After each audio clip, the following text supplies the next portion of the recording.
સુરત કેટસ ક્લબના 1100 સભ્યો સાથે લાખોની છેતરપિંડીનો આક્ષેપ. પોલીસ કમિશનરને કરાઈ લેખિત ફરિયાદ. આજીવન સભ્યપદના નામે છેતરપિંડી.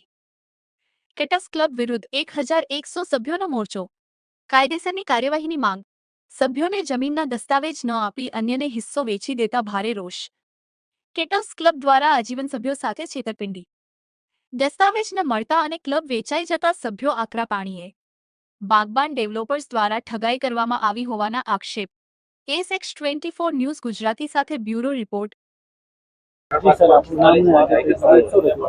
મારું નામ મેહુલ શાહ છે. હું અડાજણ પાલનો રહેવાસી છું. અમારા એરિયાની અંદર ક્રેટોસ ક્લબ જે 2019માં ચાલુ થઈ હતી ત્યારે અમને લોકોને એ મેમ્બરશિપ એવું કહીને વેચવામાં આવી હતી કે તમે આના લાઈફ ટાઈમ મેમ્બર રહેશો અને તમારા બાદ તમારા છોકરાની ગમે તેટલી ઉંમર થાય તમને ઉંમરનો કોઈ બાદ નડશે નહીં. ને ત્યારે અમે જ્યારે મેમ્બરશિપ લીધી ત્યારે એવું કીધેલું કે ભાઈ આઈધર 5000 મેમ્બર અથવા 5 વર્ષ બેમાંથી જે પહેલાં થશે ત્યારબાદ તમને માલિકીનો હકના અમે લોકો દસ્તાવેજ કરી આપીશું.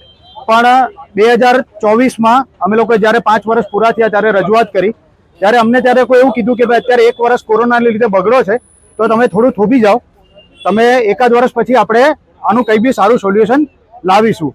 મીનવાઇલ એ લોકોએ છે ને કોઈ થર્ડ પર્સનને આની અંદર ઇન્વોલ્વ કર્યા છે ને આખું મેનેજમેન્ટ નવા જે બી પ્રમોટર્સ અથવા પાર્ટનર્સ ને રાખ્યા છે એ લોકોએ મેનેજમેન્ટ સોંપી દીધું છે.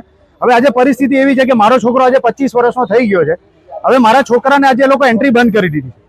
હવે એન્ટ્રી બંધ કરી દીધી છે તો મેં એવું કીધું કે કંઈ નહીં, તમે મારા છોકરાના નામે ટ્રાન્સફર કરી દો મેમ્બરશિપ. જે મેં જ્યારે મેમ્બરશિપ લીધી ત્યારે જે કન્ડિશન હતી એ મુજબ મારા છોકરાના નામે ટ્રાન્સફર કરી દો.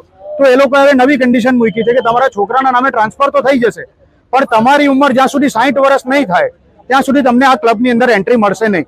એટલે યેન કેન પ્રકારે એ લોકો અમારી જે લાઈફ ટાઈમ મેમ્બરશિપ છે એને એ લોકો 20 વર્ષમાં કન્વર્ટ કરવા માટે અમને દબાણ કરી રહ્યા છે, જે અમને મંજૂર નથી. અમે લોકોએ આજે ભાઈ 5 વર્ષ પહેલા 3.5 લાખ રૂપિયા ઇન્વેસ્ટ કર્યા હતા.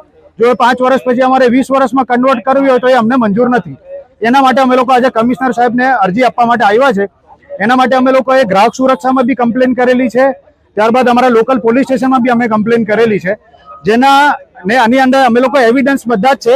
આ જે બી તમે બેનર્સ જોઈ રહ્યા છે એ લોકોની જે સોશિયલ મીડિયા પેજ પર છે એની પર આ લોકોએ બધા પ્રમોટ કરેલા છે. એની જ અમે લોકો આજે પ્રિન્ટ આઉટ લઈને આવ્યા છે.